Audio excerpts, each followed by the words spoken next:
तो बच्चों हम आपके साथ आज की क्लास कंटिन्यू कर रहे हैं। सो आज की क्लास में बेसिकली हम आपके साथ करने वाले हैं forex with capital budgeting.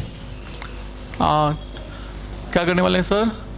Forex with capital budgeting. तो बच्चों देखो, फॉरेक्स मतलब नो डाउट हम लोग यहाँ पर करेंसीज के बारे में बात करेंगे। इसके अलावा देखो हमारी कंट्री है इंडिया, राइट। अब इंडिया की कंट्री में जो इन्वेस्टर है वो इन्वेस्टर नो डाउट दूसरी कंट्री में पैसा, हाँ जी, इन्वेस्ट कर सकता है, राइट। अब अगर इंडिया का पर्सन अगर यूएस में पैसा इन्वेस्ट करना चाहेगा तो डेफिनेटली इंडिया के पर्सन के पास जो करेंसी अवेलेबल है वो तो रुपीज़ ही है। तो डेफिनेटली इस रुपीज़ को पहले वो डॉलर में कन्वर्ट करेगा, कन्वर्ट करने के बाद dollar will be invested in the US only, right. यहाँ से जो रिटर्न आएगी वो रिटर्न भी किस टर्म में होगी? डॉलर्स के टर्म में। और आप डॉलर्स की टर्म में जो रिटर्न आएगी उसको वापस कन्वर्ट करेंगे रुपीज़ के टर्म में। Then you will analyse only कि इंडियन पर्सन को बेनिफिट अराइज हो रहा है या नहीं, राइट। तो बच्चों जब एक पर्सन एक कंट्री का दूसरे कंट्री के अंदर इन्वेस्टमेंट करता है तो सबसे पहली तो बात ये कि हम इस प्रोजेक्ट को कौन सी करेंसी के फॉर्मेट में एवेल्युएट करना चाहिए। व्हाट डू से, इसको हमें रुपीज़ के टर्म में एवेल्युएट करनी चाहिए या डॉलर्स के टर्म में? क्या कहते हो? हमें इस तरह के इन्वेस्टमेंट प्रपोजल को किस करेंसी की फॉर्मेट में इवैल्यूएट करना चाहिए? अपनी इंडिया की होम करेंसी और यूएस की मतलब foreign currency. Which currency is best for evaluation? What do से? देखो ऑब्वियसली ये जो इन्वेस्टर है ये इसका बेस क्या है? अगर इसको डॉलर्स में बेनिफिट हो भी गया बट उसको अपनी होम करेंसी फॉर्मेट में बेनिफिट नहीं हुआ तो हमारा ये प्रोजेक्ट इस पर्सन के काम का नहीं है। तो द इन्वेस्टर ये इन्वेस्टर जिस करेंसी से बिलोंग करता है उसी करेंसी के फॉर्मेट में we should have to evaluate the project, right. अगर ये पर्सन इंडिया से बिलोंग करता है तो इंडियन करेंसी के फॉर्मेट में we have to evaluate the project. अगर ये यूएस से बिलोंग करता है तो यूएस की करेंसी के फॉर्मेट में we have to evaluate the project. जब तक आपको कुछ और मेंशन नहीं करता तो इन्वेस्टर की करेंसी की फॉर्मेट में ही हम लोग हमेशा प्रोजेक्ट को इवैल्यूएट करते हैं, राइट। अब सर ये बात तो समझ में आ गई है कि हमें इवैल्यूएशन होम करेंसी की फॉर्मेट में करना है, but now the question is how, हम लोग इवैल्यूएशन करेंगे कैसे, राइट। देखो मैं आपको एक बड़ा सिंपल सा एग्जांपल देता हूँ। मैंने कहा बच्चों अभी फ़िलहाल एक ही करेंसी में बात करो, आप एक ही किसी करेंसी में बात कीजिए। मैंने कहा इंडियन पर्सन इंडिया में ही इन्वेस्टमेंट करने जा रहा है, राइट। इंडियन पर्सन इंडिया में ही T0 पॉइंट ऑफ टाइम पर सपोज करो 10 लाख रुपए एक किसी प्रोजेक्ट के अंदर बिजनेस के अंदर इन्वेस्टमेंट करने जा रहा है, राइट। अब अगर सर उसको इस प्रोजेक्ट से सपोज 1 साल के बाद फंड्स रिसीव होते हैं 5 लाख, 2 साल के बाद फिर फंड्स रिसीव होते हैं 5 लाख और 2 साल के बाद ये प्रोजेक्ट ख़त्म हो जाएगा, इसके बाद इस इन्वेस्टर को कुछ भी रिसीव नहीं होगा। बताओ क्या हमारा ये इंडियन पर्सन ऐसे प्रोजेक्ट में इन्वेस्ट करना पसंद करेगा? उसको उसके पैसे मिल रहे हैं, 10 लाख इन्वेस्ट किए और वापस कैश जो मिला वो भी कितना मिला? 10 लाख। तो जितने पैसे इन्वेस्ट किए उतना पैसा उसके पास वापस मिल गया है। तो whether he will invest such kind of project or not? No, क्योंकि इस केस में उसको अपनी डिजायर रिटर्न अचीव नहीं हुई। मैंने कहा ये जो डिज़ायर रिटर्न है, that desire return arises because of the 3 things. मैं आपको बहुत बार बताया, because of the inflation, because of the real return and because of the, yes please, risk attach to this project, that is called risk premium, right. और इनका जो सम होता है इस सम को हम क्या कहते हैं? Risk free return, risk free return. जब हम बात करते हैं रिस्क फ्री रिटर्न की बात तो हम इसमें दोनों चीज़ों को ऑलरेडी कंसिडर करके चलते हैं, राइट। तो बेसिकली मैं ऐसे कह दूं कि हम लोग, हमारा इन्वेस्टर इस प्रोजेक्ट को माइंड में रखते हुए उसको मालूम है कि जनरली बाकी जो बैंक वाले हैं वो 9% ब्याज तो कोई भी दे सकता है, और क्योंकि हमारे इन्वेस्टर ने इस प्रोजेक्ट में पैसा इन्वेस्ट करके कुछ रिस्क लिया है, उस रिस्क के बदले में उसको कुछ रिटर्न भी अराइज होने चाहिए। तो इन दोनों का सम जो है that should be suppose to be 12%। कितना होना चाहिए? 12%।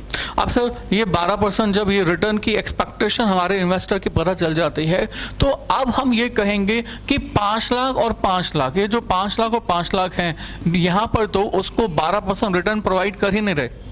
अगर उसको 12% रिटर्न प्रोवाइड हो रहा होता तो उसके प्रिंसिपल अमाउंट तो उसको रिसीव हो ही जाता, बल्कि इसके साथ साथ उसके एक्स्ट्रा 12% रिटर्न भी रिसीव होती। But at present this is not the situation. At present ऐसा नहीं हो रहा, राइट। तो मैंने कहा चलो ठीक है, आप कहते हो कि रिटर्न उसको नहीं मिल रही, मैंने कहा चलो मैंने ये दे दिया आपको, मैंने कहा यहाँ पर सेकंड ईयर के एंड में उसको 6 लाख रुपीस रिसीव हो रहे हैं।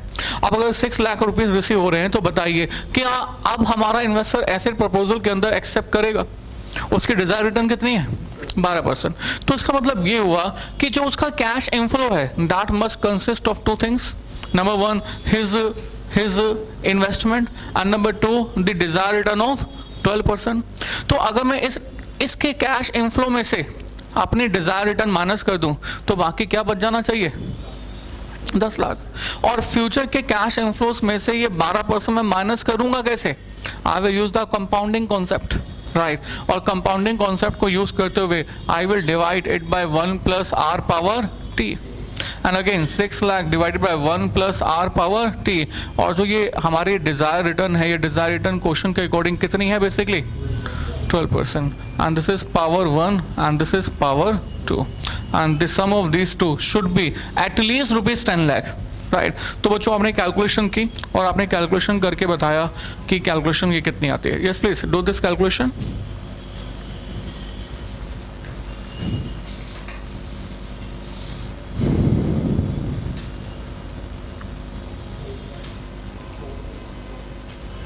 हाँ जी, 4.464 lakhs प्लस दूसरा नंबर कितना आता है? नहीं ये बताओ।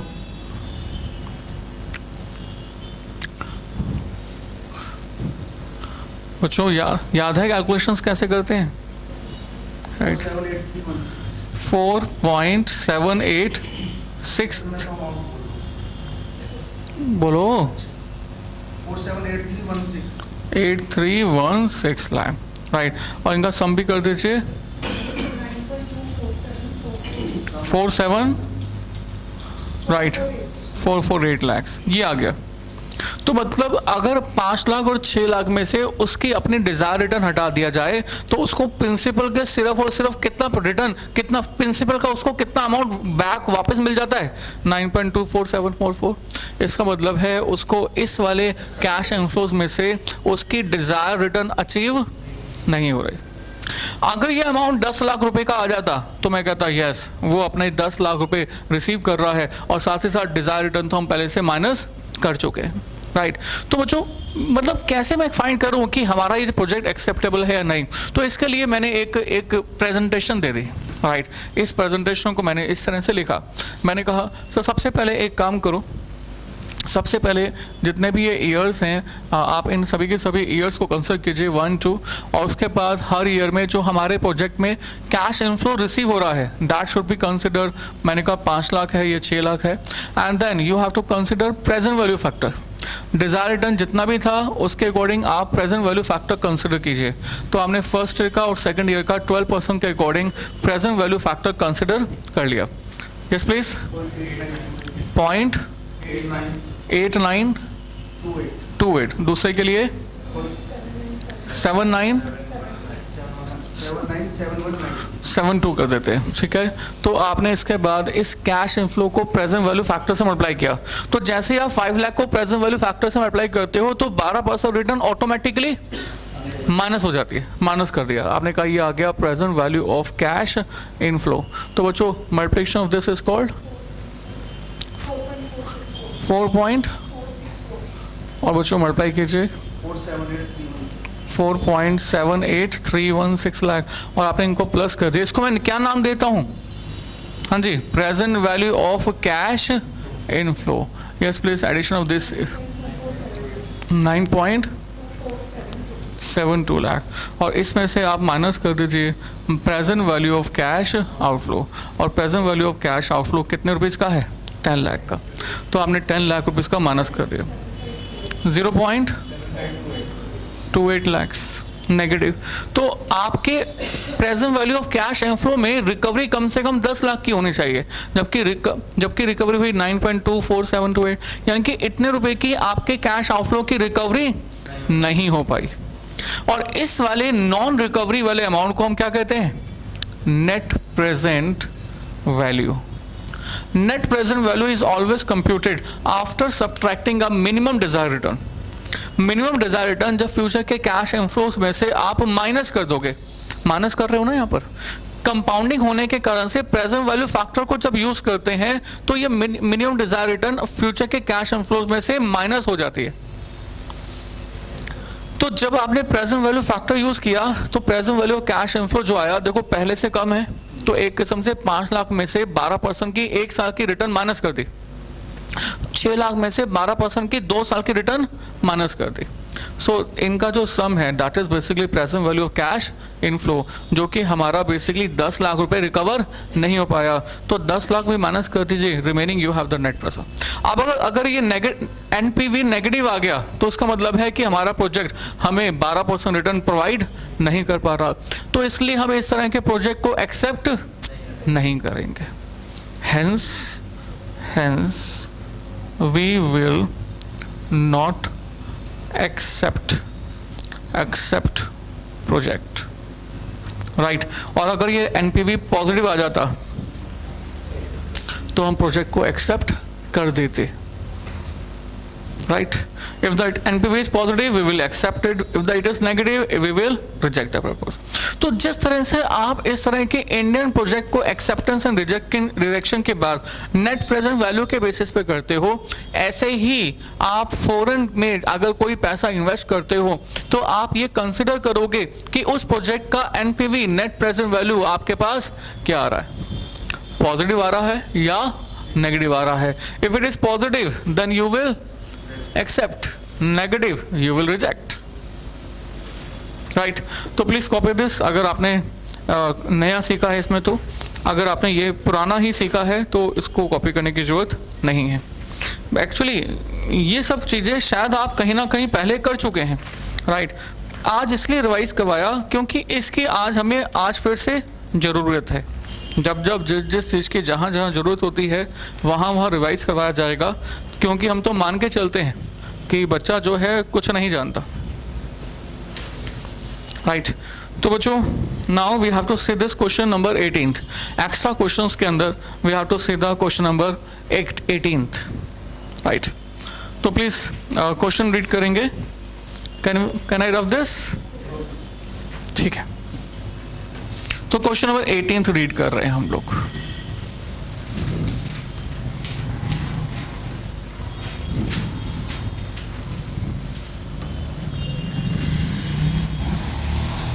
एंड क्वेश्चन नंबर 18 में कहा that DSINC is considering a new plant in Netherland, right?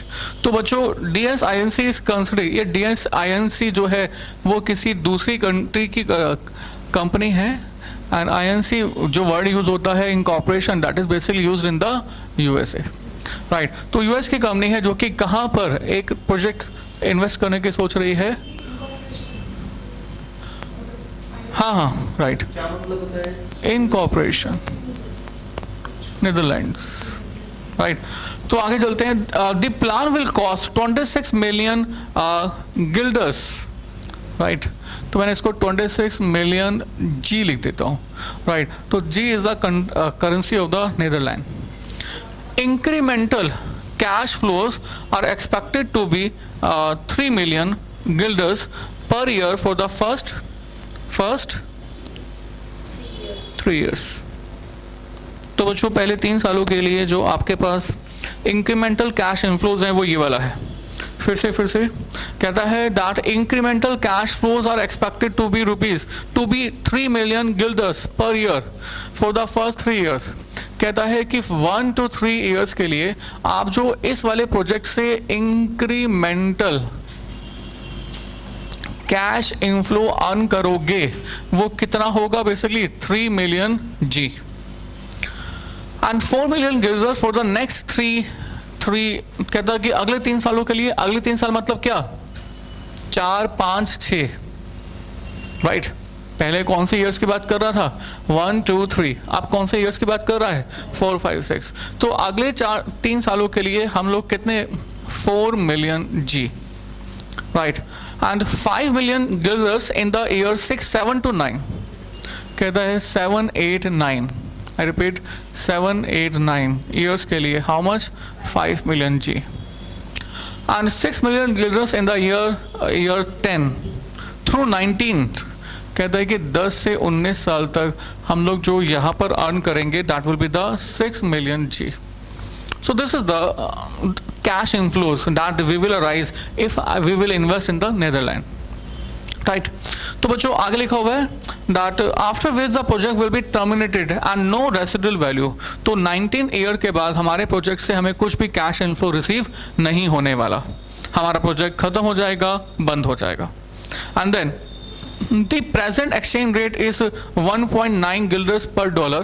कहता है कि आज के डेट में जो स्पॉट रेट अवेलेबल है वो स्पॉट रेट अवेलेबल है $1 is equal to 1.9 G. The required rate of return on the repatriation of the dollar is 16%। कहता है कि हम लोग मिनिमम डिजायर रिटर्न कितना अर्न करना चाहते हैं? 16%। रिपाट्रिएशन का मतलब क्या होता है? लिखा हुआ है that the required rate of return on the repatriated dollar is 16%। कहता है कि जब हम अपने इंडिया से दूसरे की कंट्री के अंदर पैसा डॉलर के फॉर्मेट में इन्वेस्ट करते हैं तो ऐसी इन्वेस्टमेंट से हमारी कंट्री के अंदर जो हमारी मिनिमम रिटर्न है वो 16% होने चाहिए। Got it? रिपाट्रिएशन मतलब एक करेंसी को दूसरी करेंसी में लेके ट्रांसफर करना, that is repatriation। So when we invest our dollars from our company to the other one, then the minimum desired return should be 16%। हाँ, ये क्वेश्चन ने कहा है, जो क्वेश्चन कहता है उसको हमें मानना पड़ेगा, राइट। आगे लिखता है sorry, if the exchange rate states to be at 1.90, what is the project NPV? तो बताओ अगर हमारा जो स्पॉट रेट है ये $1 का 1.9 जी, ये हमेशा बना रहे, कब के लिए, कब तक बना रहा है? 1 to 3 4 to 6 7 to 9 10 to 19, हर साल के लिए हमारा जो एक्सचेंज रेट है वो यही बना रहा है। तो बताओ हमारे प्रोजेक्ट का एनपीवी क्या होगा, राइट। तो बच्चों अगर मैं आपसे अब पूछूं कि बताओ एनपीवी का मतलब क्या है? NPV stand for what? Net present value. तो ठीक है, क्या आप कैसे लिखूं? It is basically present value of cash inflow minus present value of cash outflow. और ये जो कैश इनफ्लो और आउटफ्लो की बात आप कर रहे हो, ये इनफ्लो और आउटफ्लो किस करेंसी के टर्म में है? इन्वेस्टर की करेंसी के टर्म में, राइट। जब तक क्वेश्चन कुछ मेंशन ना करे तब तक हम लोग हमेशा इन्वेस्टर की करेंसी के फॉर्मेट में ही बात करते हैं, क्योंकि इसके गेन के लिए हम बात कर रहे हैं, राइट, इन डॉलर्स। पर सर आपके पास कैश इन्फ्लो तो दूसरे की करेंसी में गिवन है, तो सबसे पहले इसको मुझे क्या करना होगा? डॉलर में कन्वर्ट करना होगा, और कन्वर्ट करने के लिए मुझे एक्सचेंज रेट चाहिए होगा। तो हमने कहा I have to use the exchange rate of $1, right? It is basically 1.9 G, 1.9 G, and again 1.9 G and 1.9 G.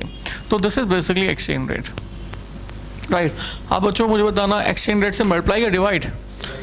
ये $1 का रेट है, तो left hand side currency we have और right hand side currency we have, right hand side, तो मैं इस exchange rate से divide कर दूंगा, तो मेरे पास आ जाएगा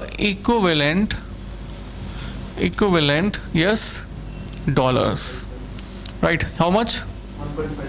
1.57 बस मिलियन। अच्छा पूरा बता दो, 4 डिजिट बताया करो, 8-9 मिलियन डॉलर, राइट। डॉलर तो लिख दिया। नेक्स्ट डिवाइड कीजिए,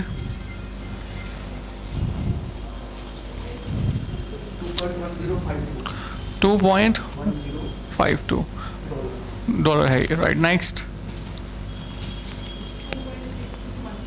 6316 मिलियन। Next 1578 million dollar. ये आपके पास इक्विवेलेंट डॉलर आ गया, और जैसे ये इक्विवेलेंट डॉलर आ गया तो हम इसको मल्टीप्लाई कर देते हैं प्रेजेंट वैल्यू फैक्टर से। भाई ये तो फ्यूचर वैल्यू है ना, राइट। इस फ्यूचर वैल्यू को प्रेजेंट वैल्यू फैक्टर से मल्टीप्लाई कर देते हैं। और आपके पास जो प्रेजेंट वैल्यू फैक्टर है वो क्या कंसिडर करना है, 16% एंड टी, राइट। तो बच्चों बताइए हमारे फर्स्ट ईयर का जो प्रेजेंट वैल्यू फैक्टर लिया जाएगा वो क्या लिया जाएगा, 0.8620। गलत बच्चों, ये तो फर्स्ट ईयर का है, जबकि आपके पास ये जो कैश इनफ्लो है ये first year, second year and तीनों के लिए है। तो फर्स्ट ईयर का पीवीएफ, सेकेंड ईयर का पीवीएफ, थर्ड ईयर का पीवीएफ, तीनों का सम करके कंसिडर किया जाएगा। समझ गए ना, राइट। तो इट इज बेसिकली 2.2458, राइट। मैं फिर से लिख दूं, this is basically the sum of PVF of 16% 1 year plus present value factor of 16% 2 year plus present value factor of 16% and 3 year, right. इसके बाद यहाँ पर जो पीवीएफ कंसिडर किया जाएगा ये कौन सा होगा, 4th ईयर का पीवीएफ, 5th ईयर का पीवीएफ एंड 6th ईयर का पीवीएफ। तो PVF of the 4th year and plus PVF of the 5th year 16% and PVF of the 6th year 16%। तो 4, 5, 6 ईयर का बेसिकली पीवीएफ का sum that we have to consider है। इन्होंने कहा 1.4389। ऐसे ही बच्चों आगे के लिए भी कैलकुलेशन कीजिए, बताइए मुझे, प्लीज डू दिस कैलकुलेशन। पक्का 0.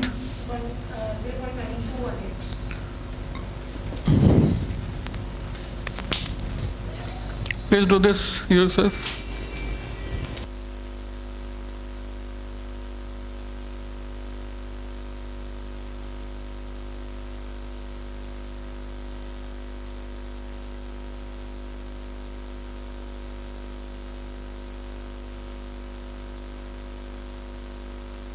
ओके सर, नेक्स्ट ये वाला कितना आ रहा है, 0.9096। तो बाकी कोई और भी कर लेगा फिर बता देंगे। 9218। नेक्स्ट वन कितना बताया आपने, 2709, राइट।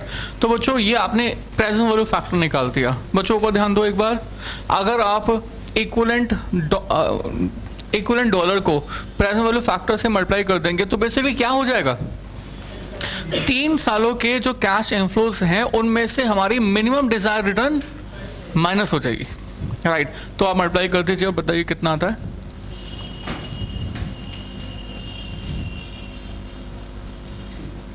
कितना हो जाएगा बच्चे, मल्टीप्लाई कीजिए ना। चलिए पहले आप कर लो बच्चों, चारों का कर लो।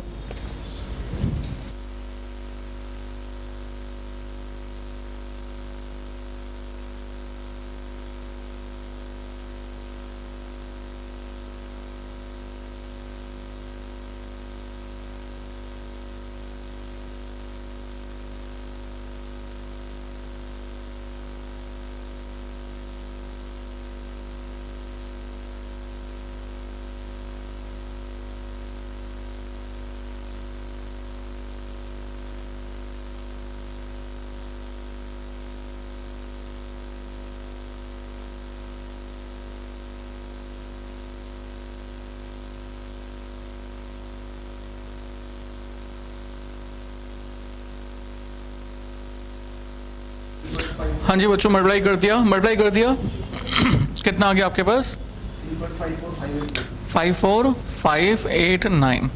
मल्टीप्लाई कीजिए 0292, राइट, 2.4258 एंड देन 0132, ठीक है। तो बच्चों आपने इस तरह से मल्टीप्लाई भी कर दिया है, और जैसे ही मल्टीप्लाई कर दिया तो इन सबको मैं क्या नाम दूं, present value of cash inflow, right. और जितने भी present value of cash inflows हैं आप इन सभी के सभी present value of cash inflows को ऐड कर देंगे तो आपके पास आ जाएगा sum of present value of cash inflows, right. कितना अमाउंट, 13.0141 मिलियन क्या बचो, डॉलर, राइट। बट सर इसके लिए ये तो हो गया प्रेजेंट वैल्यू कैश इनफ्लो, बिल्कुल ठीक है। मुझे तो एनपीवी निकालना है ना, एक तो मुझे चाहिए present value of cash inflow, that is basically 13.0141 million dollar, minus इसमें से मुझे माइनस क्या करना है, present value of cash outflow. Means इस प्रोजेक्ट को स्टार्ट करने के लिए हमारी यूएस कंपनी को कितना डॉलर्स इन्वेस्ट करना पड़ेगा, राइट तो क्या कहते हो, कितना इन्वेस्ट करना पड़ेगा। हमें क्वेश्चन के अंदर लिखा हुआ है, स्टार्टिंग की पहली लाइन यही लिखी हुई है, DSINC is considering a new plan in Netherland, the plan will cost 26 million guilders.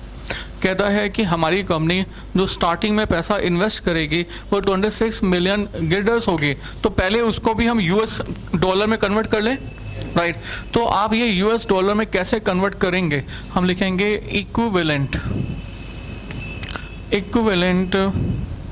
US dollar is equal to basically 26 million guilders divided by कितना बचो 1.90 अगेन, यस प्लीज कितना हो जाता है 13.6842 million dollar. This is present value of cash outflow, तो this is 13.6842 million dollar. तो आपने minus कर दिया, बच्चों नेगेटिव आ गया, कितना आ गया 0.6701 million dollar. Now this is negative, right? So what do you mean by this negative? This means कि आपने जो पैसा इन्वेस्ट किया था वो इन्वेस्टमेंट आपको 16% रिटर्न प्रोवाइड नहीं कर रही, आपके रिटर्न 60% से कुछ कम है, राइट तो अगर आपके मिनिमम डिजायर रिटर्न ही मीट नहीं हो रही तो क्या ऐसे प्रपोजल को आप एक्सेप्ट करना पसंद करेंगे, नो लिखेंगे our minimum desire return does not fulfil and hence we should not invest in such project, तो ऐसे प्रोजेक्ट में हमें इन्वेस्टमेंट नहीं करनी चाहिए। Is it clear. अब से इसके बाद हमारे क्वेश्चन में थोड़ा सा चेंज कर रहा है, देखो हमारा क्वेश्चन बी पार्ट क्या कहता है, if the guilders appreciate to 1.84 for the years 1 to 3, 1.78 for the years 4 to 6, 1.72 for the years 7 to 9 and 1.65 for the years 10 to 19. What happens to the NPV? अब हमारे NPV पर क्या impact पड़ेगा। पहले हमारा रेट ऑफ एक्सचेंज बिल्कुल rigid था, बिल्कुल कांस्टेंट था, हर साल सेम था, राइट अब क्वेश्चन कहता है कि अगर मान लो ये हर साल बदलता रहेगा, अगर ये हर साल बदलता रहेगा, तो हर साल ये बदलता रहेगा बोले तो अब मैंने इसको चेंज कर दिया है ना, मैंने इसको चेंज कर दिया और मैंने कहा कि हमारा जो ये गिल्डर्स का रेट है that for the 1 to 3 year it will be, क्या कह रहा है question 1.84, 1.78 and then 1.72 and then 1.65। अब ऐसा करने से क्या हमारे प्रेजेंट वैल्यू फैक्टर्स पे कोई चेंज आएगा, बोलो पीवीएफ फैक्टर पे कोई चेंज नहीं आएगा, हाँ present value of cash inflow पर चेंज आएगा, राइट तो आप बच्चों डिवाइड कर दे, पहले इक्वल डॉलर फाइंड कर दीजिए, ये बदल जाएंगे। First number is 1.63 next one is 2.2472, फिर से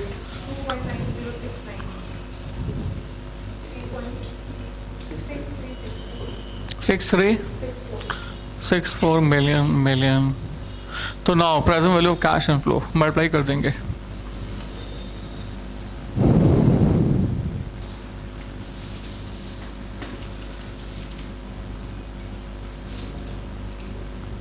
please do this.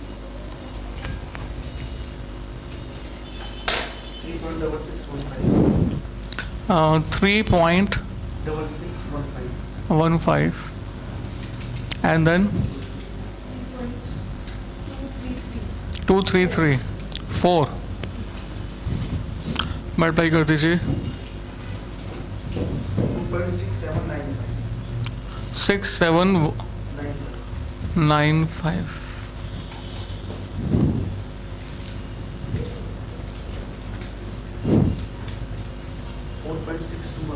4.615. So all these numbers are in millions, right ये आपके पास present value of cash inflow आ गया, और इनका जो सम होगा that is present value of cash inflow, total भी कर दीजिए 14.19595 मिलियन डॉलर। ठीक है, तो बच्चों ये अब आपके पास present value of cash inflow हो गया। अब आपको तो एनपीवी फाइंड करना है, तो एनपीवी के लिए फिर से वही सब कुछ, आप present value of cash inflow को बदल दीजिए। मुझे पहले बताइए क्या प्रेजेंट वैल्यू कैश आउटफ्लो बदलेगा? नो भाई, इन्वेस्टमेंट सेम है, एक्सचेंज रेट सेम है, मिलियन मतलब आउटफ्लो डॉलर में भी सेम होगा। सो हाँ, इनफ्लो बदल गया, it's 14.19595 million dollar, right, and the difference is positive now. कितना? 0.75। So बच्चों, this is basically 18 question. Now we will accept or reject. Our minimum desired return fulfilled, and hence we should invest in such project. Right? तो copy करेंगे fast. This is the first question of today. Question number 18th of the extras questions. Question number 18th.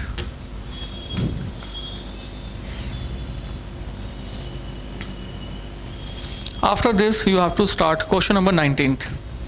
Just next question after this.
Yes बच्चों, question number 19 start कीजिए। Please start the question number 19th। And 19 question एक देखो question में क्या कहता है। Definitely आपको एक बार क्वेश्चन रीड करना बहुत जरूरी है।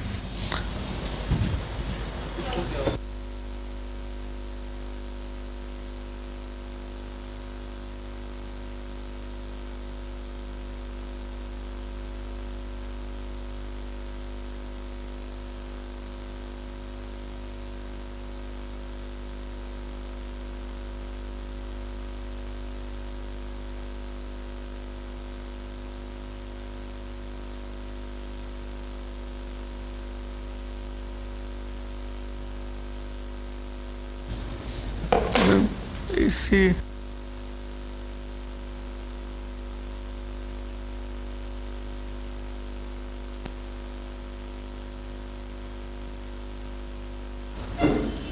तो जो 19 क्वेश्चन देखते हैं, and question says that a USA based company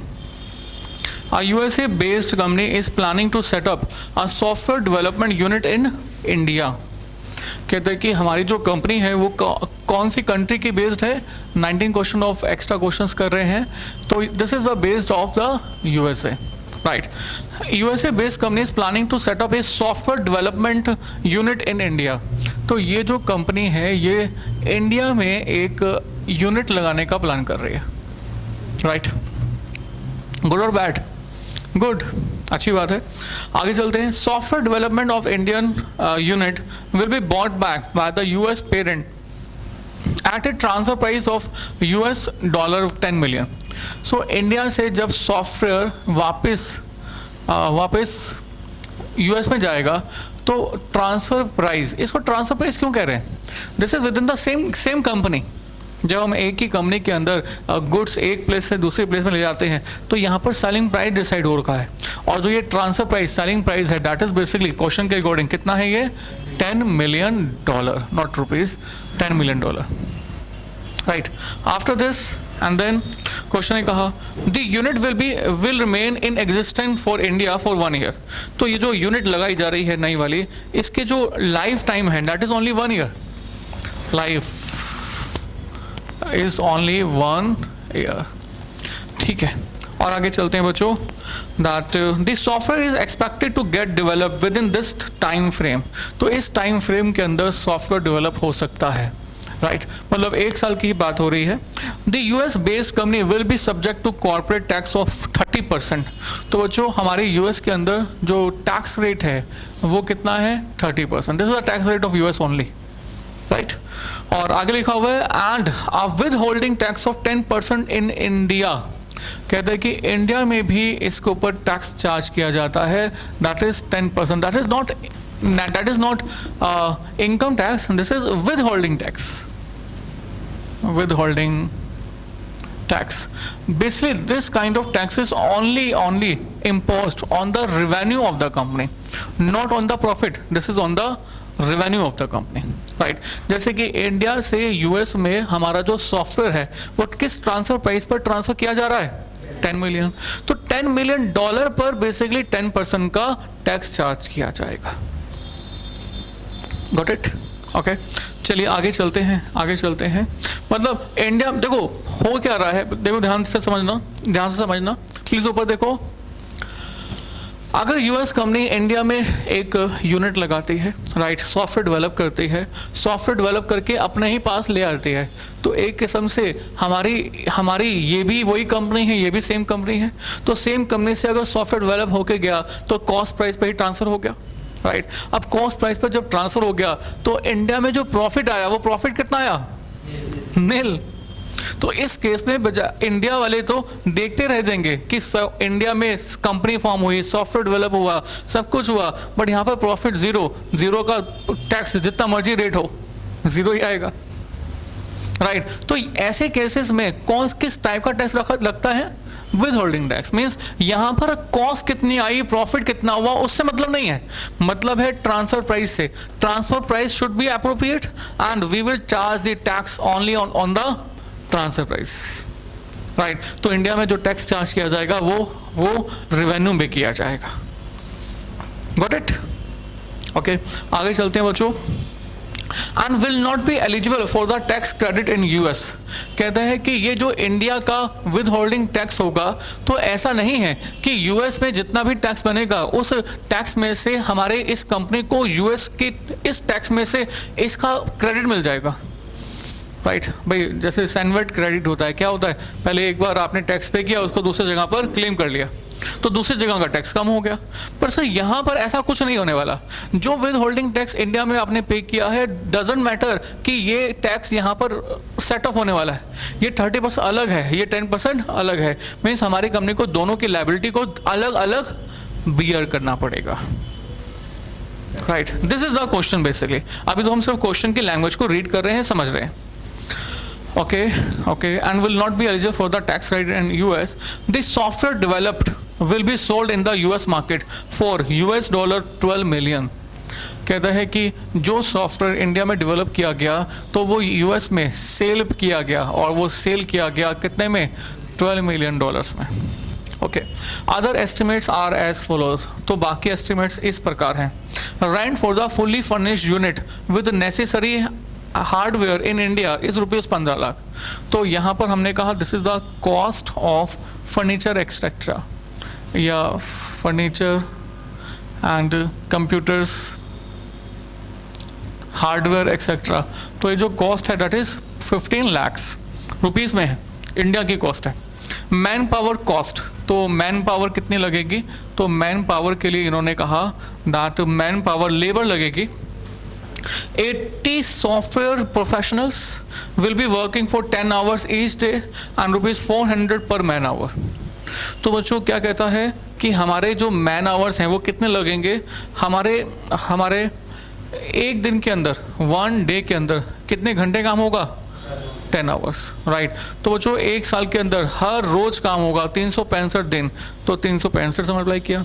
और ऐसे आपके पास एक पर्सन काम नहीं करेगा, ऐसे आपके पास कितने पर्सन काम करेंगे? हाँ जी, 80 person will work like this, right. और इसके बाद लिखा हुआ है दैट एक आवर के लिए, ये तो टोटल नंबर्स ऑफ आवर्स हो गए, टोटल नंबर्स ऑफ आवर्स, और हर आवर के लिए कितनी पेमेंट? 400 रुपये की. तो इस तरह से total amount of payment to the worker will be rupees, multiply कर दीजिए 11.68 CR, राइट. तो बच्चों ये लैक्स में है, सब कुछ लैक्स में ले लें, है ना. तो इसको आप अगर लैक्स में कन्वर्ट कर देंगे it will be 1168 lakhs, right. हर एक चीज़ एक जैसी आ जाएगी तो थोड़ा सा ईजी हो जाएगा. चलिए आगे लिखा हुआ है administrative and other cost, administrative and others, और ये administrative and other cost is ₹12 lakh. तो बच्चों इस तरह से इन सब का आप यहाँ पर टोटल कर दीजिए. Please make a total for this, please total this. ये बन जाता है 1195 lakh rupees. 1195 lakh rupees is the total amount of the cost in India. चलिए सर, बहुत अच्छी बात है. Advise the US company on financial viability of the project, the ₹dollar rate is ₹48 पर डॉलर. कहता है कि जब भी आपको कन्वर्जन की बात हो तो उसके लिए आप रेट कौन सा लेंगे? 48 पर डॉलर, राइट. 48 पर डॉलर का आप रेट लेंगे. तो बताइए कैसे करें, मतलब क्या क्या करें? आप कहेंगे सर कहाँ से स्टार्ट करें, कहाँ से स्टार्ट करें?